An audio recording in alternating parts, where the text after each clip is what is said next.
SpaceX made history this week when the first manned, privately built spacecraft docked with the International Space Station. And Facebook chief executive Mark Zuckerberg is under fire for refusing to remove US President Donald Trump's inflammatory posts. We discuss all of this with tech expert and Stuff magazine publisher Toby Shapshak. Toby, very good morning to you.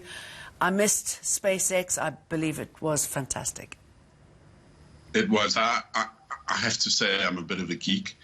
And I'm a bit of a space geek, so it was really exciting to see it happen. A lot was made of the fact that it was the first launch from American soil. I think the more important thing is it was a South African who did it.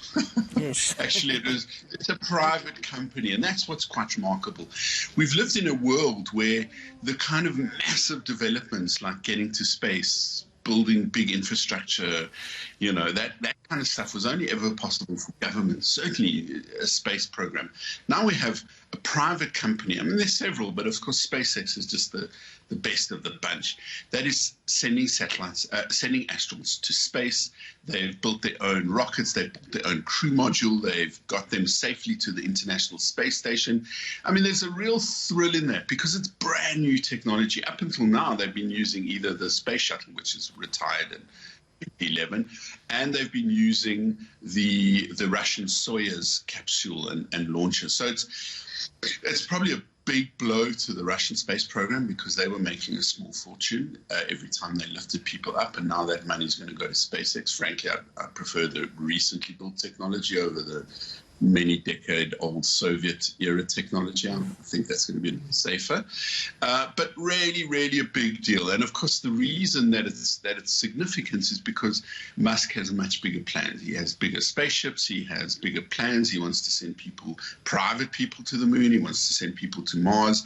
I heard him speak at a really great conference in Austin, Texas, called South by Southwest a few years ago. And his joke was, I want to die on Mars, just not on impact. Right, we've got the wrong person there. That's Mark Zuckerberg. Let's go to him. You can tell who he's going to vote for in the next elections, right? Well, I mean, I can't understand this, Jane. I mean, it is a tone-deaf comment from a person who's notorious for being out of touch with the real world. And I really do think that if we're in filter bubbles caused by social media consumption, I think Mark Zuckerberg is in the most extreme filter bubble because he's completely misread this situation as he has in the past. And I mean, the background to it, of course, is that there's coming legislation, and Facebook is obviously, as the largest communication company in the world, they are going to be the butt of it. They're going to be where the lawmakers really focus, and we know that the US president can be very personal and very restrictive. I mean, the day before Twitter they didn't delete his tweet. They just hid it behind a warning. The day before he did that, he revoked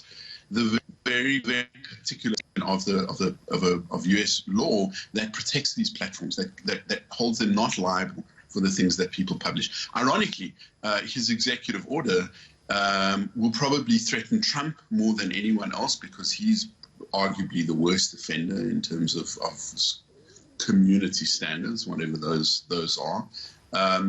And it's going to be very interesting to see how this plays out. So I think Zuckerberg and his team, I mean, they can't not know what the reaction would be. But we've had his staff walk out, people. I really do think this monumental outrage about the